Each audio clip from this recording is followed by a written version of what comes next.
how to write English special alphabets, यानी कि English के स्पेशल अल्फ़ाबेट आप किस तरीके से लिख सकते हैं। यानी कि ABCD यहाँ पर मैं आपको लिख कर दिखाऊँगा। अब उनको अल्फ़ाबेट्स को आप लोग फिर मर्ज करके लिख सकते हैं। मैं आपको कैपिटल भी लिख कर दिखाऊँगा और स्मॉल भी लिख कर दिखाऊँगा। दोनों में से जो भी आपको पसंद आए आप उस पर प्रैक्टिस करके वो लिख सकते हैं। सो बिस्मिल्लाहिर्रहमानिर्रहीम। अस्सलाम वालेकुम दोस्तों, कैसे हैं आप सब? उम्मीद करता हूँ सब खैरियत से होंगे। सो आज की इस वीडियो के अंदर मैं आपको यही बताने वाला हूँ, तो वीडियो बड़ी इंटरेस्टिंग होने वाली है। वीडियो को आपने स्किप नहीं करना है, मिस नहीं करना है, शुरू से लेकर एंड तक क्लास में देख लेना है। और फर्स्ट टाइम चैनल पर आए, चैनल को सब्सक्राइब करना मत भूलिएगा और साथ में लगे बेल के आइकन पर लाजमी क्लिक कर दें ताकि हर आने वाली वीडियो की आपको अपडेट मिल सके। सो दोस्तों, सबसे पहले आपको यहाँ पे मैं स्मॉल लिख कर दिखाता हूँ।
ऑलराइट गाइस, सो ये मैंने आपको स्मॉल लिख कर दिखा दिया और यहाँ पर अब मैं लिखता हूँ कैपिटल।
ऑलराइट गाइस, ये दो राइटिंग मैंने आप लोगों को लिखकर दिखा दी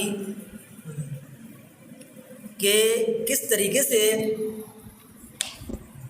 आप लोग ये स्पेशल फॉन्ट दूसरा है और ये स्पेशल फॉन्ट दूसरा है, इन दोनों में से जो आपको पसंद आ रहा है आप वो रखकर बहुत ही इजीली आप लोग टीच कर सकते हैं, इसको सीख सकते हैं।